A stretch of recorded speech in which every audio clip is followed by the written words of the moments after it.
Hello, everyone. My name is Ned Dennis, and I'm the chairperson of the International Marathon Swimming Hall of Fame.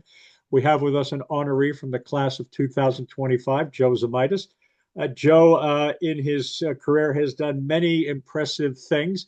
One of the most interesting is he and his brother John swam a marathon in all 50 U.S. states. So, say hello, Joe, and let's hear the story behind this.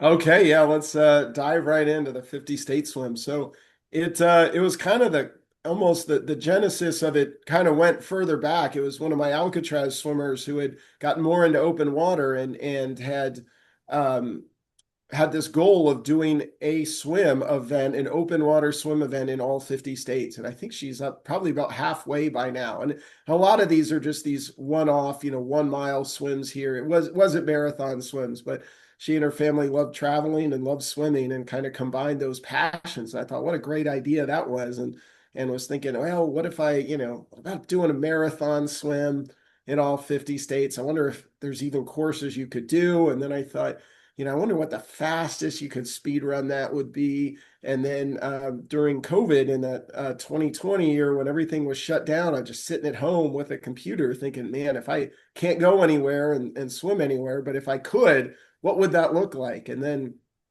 then started designing swim routes in all 50 states to try to do just that, which John and I did in 2022, starting in July to August, where we did a documented 10K marathon swim in all 50 states in under 25 days.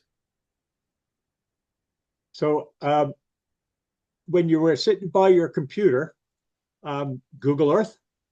Google Earth, oh, for sure. So I would look at boundaries between states. So you'd try to find states where you could get in 2 swims in a day pretty easily, or like I said, we're going to swim the heck out of Lake Michigan, right? I mean, you could do a 10K route, just into the Wisconsin side of the lake, and then a separate one into Illinois. Same thing on the other side with Michigan and Indiana. But kind of the rules we designed is they had to be 50 separate swims that started and finished in in each state. You can't swim 20K from one state to another and call that 2 swims, right? I mean, it was we set our rules up and we followed them specifically.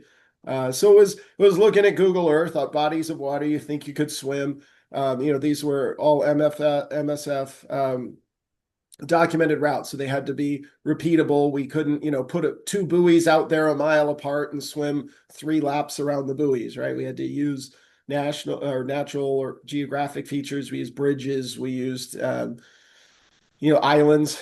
The dream route, I think, was in Kansas, where from the dock there was like a tiny island, 3.1 miles exactly from the dock. So you could just swim out around the island and straight line back. We had a crew of 3 of us with us. So there would be 2 people on our inflatable boat, a pilot and an observer, and then somebody that stayed back with the RV. So the RV driver always liked it when the start and finish point was the same and they didn't have to reposition and find our finish route. But it was a heck of an adventure going, like I said, to all 50 states and a lot of adventures along the way. It was just a dream trip for sure. So you needed for sure a boat exit ramp on both ends of the swim. Yeah, so I'm trying to think of some of the, You weren't sometimes, picking up a rib. You were launching it and collecting it on a trailer.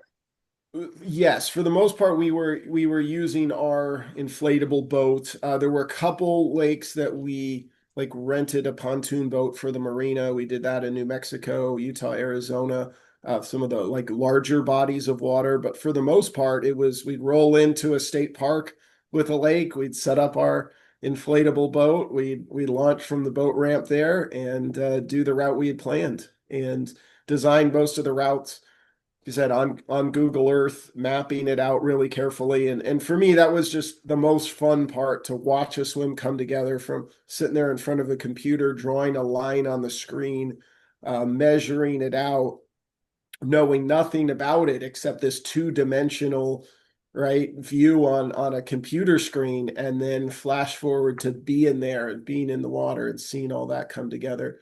And then I would Google, can you swim in such and such lake in Florida? And they'd say, no, there's alligators. You can't swim in that lake. So, okay, scrap that one. Let's try again. So, yeah, it was definitely used all the technology we could.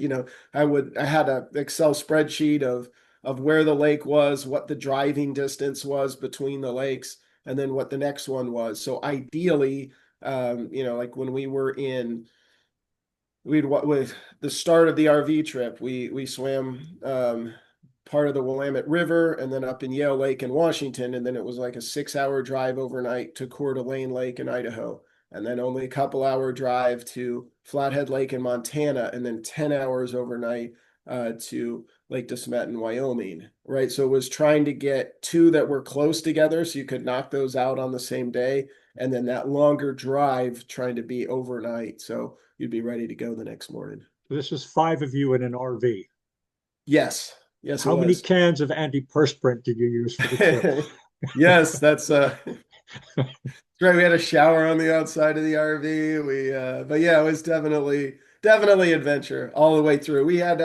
We switched out our crew twice. So it was there were a crew of three, and three did the first week, and then one stayed on and did the second week, but then it was two more people, and then a different crew of three switched out. So we switched out in Buffalo, New York, and Charlotte as well were a switch out point. So the crazy thing is I think I booked 27 legs of flights for either John or our crew, and all 27 flights were on time. Fantastic. Well, we did an interview a couple of years ago, and it was about some of the early Gibraltar swimmers. And I remember the one guy, I think it was Christopher Green, but I have to go back and be 100% sure. Said something like he wrote to the swimming association in Gibraltar. He got the address from some FINA guy somewhere, and they eventually wrote back to him and said, "Well, it's not really what we do, but if you do want to do it, get yourself a shark cage and a boat and let us know." And then he went, "Okay, designing a shark cage." This is before internet kind of thing. How do you design a shark cage? And then he kind of did some shark cage design, and then he had to find a steel fabricator in Gibraltar. Before the internet, and eventually got the thing made and had a pilot. And then there was some question about whether you used a rope with a bit of flex on it or a chain, and there were advantages or disadvantages to each. And we were kind of joking about it. And I said, "Yeah, well, I just kind of went online and used my credit card and booked the trip." And, we then got a slot, and away we went and had a great time. And, so I guess the question for you is, imagine trying to do the 50 lakes before the internet. Yeah, I don't think it could be done, honestly. Just trying to design the routes. Looking have to look at an atlas and try to measure out what those routes would be. I mean, it was going to No, you Google Earth you and be you'd you'd like, be with the old folding maps. You'd have I, this I, big stack of folding maps, and they'd have a little symbol for, like, state boat launch. Um, right. And being able to measure out a route in this lake and try to determine if it was a full 10K, or is it 9K, or is it 20K? I mean, I think I, that I would think be I think you'd have to go for 12 to 13. Otherwise, our good friends at MSF might go, "Geez, I'm not sure that was 10." right. Yeah, I don't think, and then and just the logistics of getting from one place to another. I mean, being lost in the RV and not sure what turn to take and stop at a gas station for directions. I mean, rather than just, recalculating on your GPS. I mean, some funny stories. I think we were in Virginia. It was like 10 o'clock. No, it was overnight sometime. I was sleeping in the back and I could just feel the RV stop because we had to get out and measure the RV because this bridge clearance ahead was 10 feet 6 inches, and we weren't sure we were going to make it, but this road was too small to turn around. So what were we going to do? And just go real slow, and we could hear the top of the air conditioner kind of brush against the underside of the bridge. But yeah, those are things that decades ago before all this technology, certainly a trip like we could put together couldn't have been done. At least not in the time we did it. You couldn't speed run it like we did. The trick with those bridges, by the way, having grown up in Vermont, in small places, you need to deflate the tires and get the big rocks and bring them inside the RV with you just to lower it a little bit. Whatever it Listen, takes. congratulations on that adventure. It remains one of the cooler road trips that I've ever heard about the sport. And we'll talk again soon. Thanks very Well, thank much. you. Appreciate it.